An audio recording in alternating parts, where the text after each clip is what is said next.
तो दोस्तों आज हम फिर से आपके लिए लेकर आए हैं देश दुनिया की सभी ताजा बड़ी खबरें। फटाफट एक एक कर विस्तार से आज आपको बताएंगे, तो वीडियो को अंत तक जरूर देखें। दोस्तों वीडियो बनाने में हमें काफी मेहनत लगी है, तो वीडियो को दिल से लाइक कर दीजिए। दोस्तों पहली खबर में आपको बता दें कि उत्तर प्रदेश में सड़क पर तरावी की नमाज पढ़ने पर पुलिस ने दर्ज किया मुकदमा। 150 नमाजियों को होगी अब जेल, मुसलमानों को यूपी में झटका। वहीं आपको बताएंगे दोस्तों की मातोश्री के बाहर हनुमान चालीसा पढ़ना अमरावती सांसद को पड़ा भारी। अमरावती सांसद नवनीत राणा अपने पति के साथ हुई गिरफ्तार, कल कोर्ट में होंगी पेश, निकल गई इनकी हेकड़ी। वहीं आपको बताएंगे दोस्तों कि इस बार हज पर जाएंगी 80,000 भारतीय मुसलमान, बिना मेहराम के जाएंगी 5,000 मुस्लिम महिलाएं, नकवी ने किया ऐलान। वहीं आपको बताएंगे दोस्तों कि उत्तर प्रदेश में योगी आदित्यनाथ ने 3 मंदिरों को कानपुर में तोड़ने का दिया आदेश। हिंदू संगठनों ने योगी के खिलाफ उत्तर प्रदेश में खोल दिया है विरोध का बुगुल। वहीं आपको बताएंगे दोस्तों की लाउड स्पीकर विवाद को लेकर संजय रावत ने भाजपाइयों को दी खुली चेतावनी, बोले मातोश्री और शिवसेना के साथ छेड़छाड़ की तो 20 फीट नीचे गड्ढे में गाड़ देंगे। वहीं आपको बताएंगे दोस्तों कि मध्य प्रदेश में मस्जिदों से लाउड स्पीकर से अजान पर बैन लगाने के समर्थन में उतरी कांग्रेस पार्टी। कांग्रेस नेता बोले प्रतिबंध लगाना अच्छा निर्णय होगा, ना तो राम बहरे और ना ही अल्लाह। तो दोस्तों सभी खबरों को आपको एक एक कर बताने वाले हैं। वीडियो को लाइक कर चैनल को सब्सक्राइब कर दें और हमें कमेंट में बताएं कि आपके जिले किस राज्य से हमारी खबरों को देख रहे हैं। इसी बीच पर तो दोस्तों अगली खबर की ओर, तो उत्तर प्रदेश में सड़क पर तरावी की नमाज पढ़ने पर उत्तर प्रदेश पुलिस ने दर्ज किया मुसलमानों के खिलाफ मुकदमा। जी दोस्तों आपको बता दें कि उत्तर प्रदेश के आगरा पुलिस ने सड़क पर तरावी की नमाज पढ़ने वाले लोगों पर मुकदमा दर्ज किया है। दरअसल आपको बता दें कि MM गेट थाना क्षेत्र की इमली वाली मस्जिद में रमजान के महीने में कई सालों से मस्जिद के बाहर सड़क पर तरावी की नमाज अदा होती आ रही है। इस बार हिंदू संगठनों के लोगों द्वारा इस नमाज का विरोध किया गया था। इसके बाद प्रशासन ने दोनों ही पक्षों को समझा बुझाकर शांत कराया और एक पक्ष को नोटिस जारी कर सड़क पर नमाज न पढ़ने की हिदायत दी थी। इसी को लेकर यह मुकदमा दर्ज किया गया है। भैया आपको बता दें कि पुलिस ने बताया है कि 3 आयोजकों को नामजद किया गया है, साथ ही 150 अज्ञात लोगों के खिलाफ मुकदमा पंजीकृत किया गया है। उन्होंने कहा है कि जांच चल रही है और जांच होने के बाद इन सभी को गिरफ्तार करके जेल में डाला जाएगा। तो ये बड़ी अपडेट आई दोस्तों की बरसों से नमाज पढ़ी जा रही थी सड़क पर, लेकिन हिंदूवादी संगठन किस तरह से मुसलमानों को परेशान कर रहे हैं हर राज्य में, वो आप देख सकते हैं। और अब मुकदमा भी दर्ज नमाज पढ़ने पर होने लगा है। आपकी राय इस खबर पे हमें कमेंट में जरूर बताएं। इसी बीच पर तो दोस्तों अगली खबर की ओर, तो उत्तर प्रदेश में हिंदू संगठनों को लगा बड़ा झटका, योगी ने 3 मंदिर तोड़ने के दिया आदेश। जी दोस्तों आपको बता दें ये बड़ी खबर सामने निकल कर आई दोस्तों कि दिल्ली के जहांगीरपुरी में हुई हिंसा के बाद बीजेपी ने मुसलमानों के घरों पर बुलडोजर चलवा दिया, जिसके बाद हिंदूवादी संगठन सहित मुस्लिम विरोधी काफी खुश हुए थे।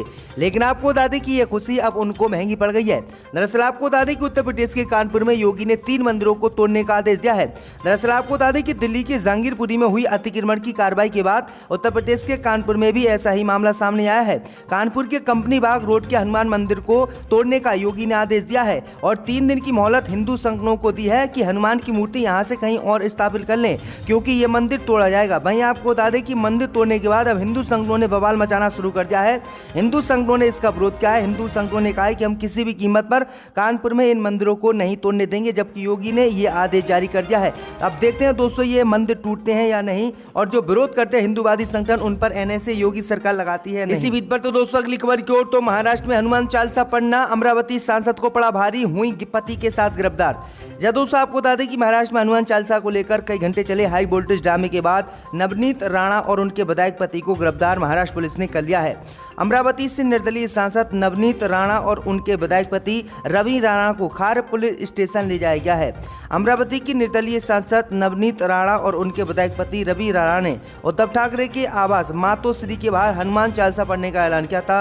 उधर नवनीत राणा ने महाराष्ट्र के पूर्व CM और बीजेपी नेता देवेंद्र फडणवीस नारायण राणे से आवाज उठाने की अपील की है। जानकारी मिली है कि सांसद नवनीत राणा के खिलाफ शिवसेना ने भावनाओं को ठेस पहुंचाने का आरोप लगाते हुए शिकायत दर्ज कराई थी, जिसके बाद मुंबई पुलिस खार स्थित उनके घर पहुंची और नवनीत राणा को पुलिस अपने साथ ले आई। तो ये बड़ी अपडेट आ रही दोस्तों कि इन्हें महंगा पड़ गया, क्योंकि लगातार ये महाराष्ट्र में दंगे फैलाने की कोशिश कर रही हैं, हिंदू मुस्लिम का विवाद आगे बढ़ाना चाहती हैं, लेकिन महाराष्ट्र में इनको किस तरह से गिरफ्तार किया गया है। इसी बीच पर तो दोस्तों अगली खबर की ओर, तो हिंदू संगठनों के बाद अब कांग्रेस पार्टी ने मस्जिदों पर लाउड स्पीकर से अजान लगाने पर बैन लगाने की मांग। दोस्तों आपको बता दें कि मध्य प्रदेश में लाउड स्पीकर पर सियासत गरमाने लगी है। पूर्व मुख्यमंत्री उमा भारती के बाद दिग्विजय सिंह के भाई और चचौड़ा से कांग्रेस विधायक लक्ष्मण सिंह ने लाउड स्पीकर पर प्रतिबंध लगाने का समर्थन किया है। दरअसल आपको बता दें कि कांग्रेस विधायक लक्ष्मण सिंह ने कहा है कि लाउड स्पीकर पर प्रतिबंध लगाना अच्छा निर्णय होगा, दंगे भी नहीं होंगे, जनता को राहत मिलेगी, ना तो राम बहरे हैं और ना ही अल्लाह। जो शक्तियां दुनिया को पालती हैं उन्हें कुछ मूर्ख क्या सुनाएंगे और सिखाएंगे। इससे पहले पूर्व मुख्यमंत्री उमा भारती ने भी उत्तर प्रदेश की योगी आदित्यनाथ सरकार के निर्णय का स्वागत किया था। उन्होंने कहा था कि बारात और जो मस्जिदों में लाउड स्पीकर लगे हुए हैं उन पर बैन लगना चाहिए, मंदिरों पर भी जो लाउड स्पीकर लगे हुए हैं उन पर भी बैन लगना चाहिए और किसी भी कीमत पर लाउड स्पीकर से अजान नहीं होनी चाहिए। तो अब कांग्रेस विधायक ने खुलकर इसका समर्थन कर दिया है। आपकी क्या राय है, मस्जिदों पर जो लाउड स्पीकर लगे हुए हैं उन पर बैन लगना चाहिए या नहीं, हमें कमेंट में जरूर बताएं। इसी बीच पर तो दोस्तों अगली खबर की ओर तो शरद पवार ने मोदी पर बोला बड़ा हमला, कहा भारत आते हैं विदेशी नेता, जाते हैं सिर्फ गुजरात। जब दोस्तों आपको बता दें ये बड़ी खबर सामने निकल कर आई दोस्तों की एनसीपी सुप्रीमो शरद पवार ने प्रधानमंत्री मोदी पर आज जमकर हमला बोला है। शरद पवार ने कहा है कि मैंने इंदिरा गांधी, राजीव गांधी, नरसिम्हा राव, मनमोहन सबका कार्यकाल देखा। जब दूसरे देशों के नेता आते थे तो वो दिल्ली जाते थे, हैदराबाद जाते थे या फिर कोलकाता जाते थे, लेकिन अब स्थिति पूरी तरह से बदल गई है। अब जो भी आता है कहने को तो हिंदुस्तान आता है लेकिन जाता सिर्फ गुजरात है। उन्होंने जोर देते हुए कहा है कि सत्ता आती है और सत्ता जाती है लेकिन वो दिमाग में नहीं जाना चाहिए।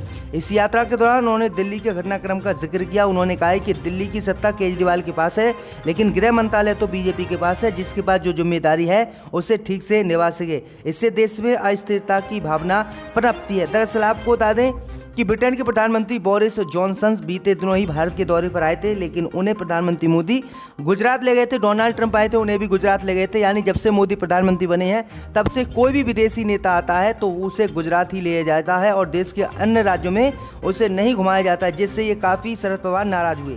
इसी बीच पर तो दोस्तों अगली खबर की ओर तो इस बार हज पर जाएंगे 80,000 भारतीय, बिना मेहराम के जाएंगी 5,000 मुस्लिम महिलाएं। जब दोस्तों आपको बता दें कि कोरोना संकट के बाद इस बार करीब 80,000 लोग हज की यात्रा पर जाएंगे। 5,000 मुस्लिम महिलाएं बिना मेहराम के हज पर जाएंगी। अल्पसंख्यक मामलों के केंद्रीय मंत्री मुख्तार अब्बास नकवी ने शनिवार को ये जानकारी दी है। मुख्तार अब्बास नकवी ने कहा कि वर्ष 2022 के हज के लिए भारतीयों का कोटा 80,000 तय किया गया था। मुख्तार अब्बास नकवी ने कहा कि हज यात्रा 2022 पर जाने वाले लोगों के लिए भारत सरकार ने सारे इंतजाम कर दिए हैं। इसमें वैक्सीनेशन से लेकर RT-PCR टेस्ट तक की व्यवस्था शामिल है। उन्होंने कहा कि हर पॉइंट पर हज यात्रा पर जा रहे लोगों की मदद के लिए भारतीय सरकार ने व्यवस्था कर रखी है। तो ये बड़ी अपडेट आ रही है क्योंकि दोस्तों बीते 2 सालों से हज पर कोई भी भारतीय नहीं गया क्योंकि कोरोना वायरस चल रहा था, तो इसलिए हज यात्रा को भी मोदी सरकार ने रद्द कर दिया था। इसी बीच पर तो दोस्तों अगली खबर की ओर तो लाउड स्पीकर विवाद पर संजय रावत बोले मातोश्री और शिवसेना के साथ छेड़छाड़ करने वालों को 20 फीट नीचे गाड़ देंगे। जब दोस्तों आपको बता दें कि हनुमान चालीसा और लाउड स्पीकर के मुद्दे को लेकर सियासी गलियारों में हड़कंप मचा हुआ है।